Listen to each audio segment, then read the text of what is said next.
Hi, Rick. I hope you're starting to feel a little bit better. We have determined that you're suffering from osteoarthritis. And osteoarthritis is a degenerative disc disease that occurs when the cartilage that protects the tops of your bones starts to wear down.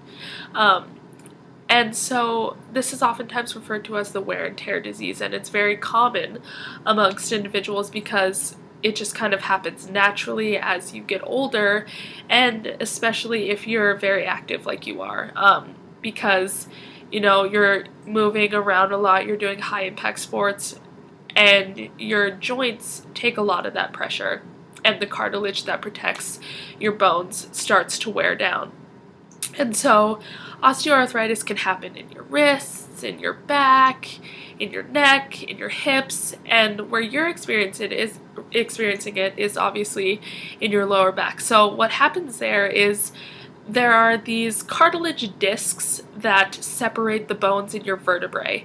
And so they act as like shock absorbers and just kind of cushions to make moving easier and less painful. And so when you're running and doing high impact sports and things like that, those discs are taking a lot of the pressure, and they're absorbing a lot of the pressure, and over time they just start to wear down. And that's why you're experiencing the discomfort and the stiffness and the sharp pain in your lower back, is because those discs have been compromised.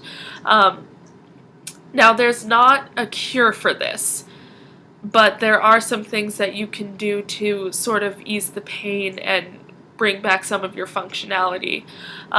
There are medications that you can take. Now, I know you received a steroid shot and you also received Valium, but you didn't like taking that because it kind of clouded your judgment and it affected your teaching career, which is obviously a good reason not to want to take a certain medication. So you can take non-steroidal drugs such as aspirin, ibuprofen, Advil, pain relievers that will kind of reduce some of the inflammation and hopefully take some of the pressure off of the nerves around your spinal cord that are being compromised due to the disc degeneration.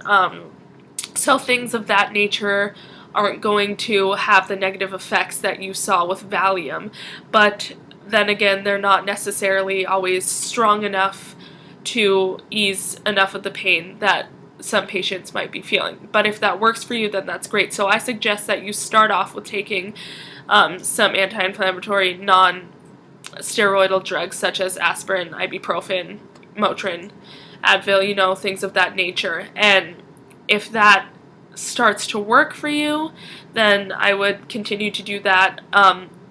Also, I recommend that you kind of ease back on the high intensity sports that you're doing, high impact sports like running marathons and stuff.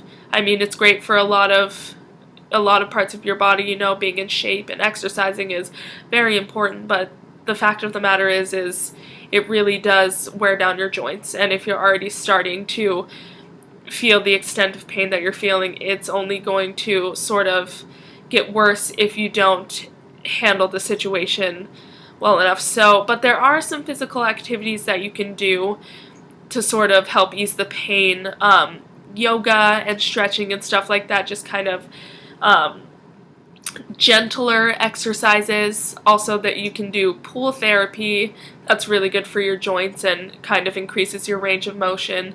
So I would recommend some physical therapy alongside of the anti-inflammatory pain relievers.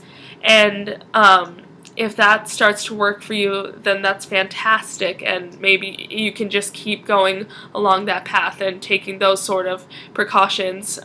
If it starts to get worse, I would recommend, taking some prescribed painkillers and some mild narcotics, because as you have already experienced, living with this is very difficult, and if it starts to affect your ability to move and to walk and to, do the things you love, then you obviously need to take a more radical approach to that. But hopefully you won't have to do that.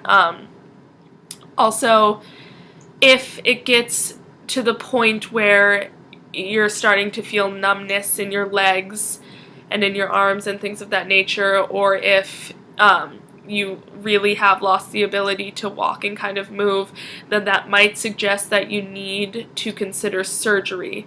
And with that, they would go in to your vertebrae and remove the disc, the herniated disc, just to sort of prevent it from interfering with the nerves that surround your spinal cord and kind of interfering with the effectiveness of your brain to be able to communicate to the other parts of your body.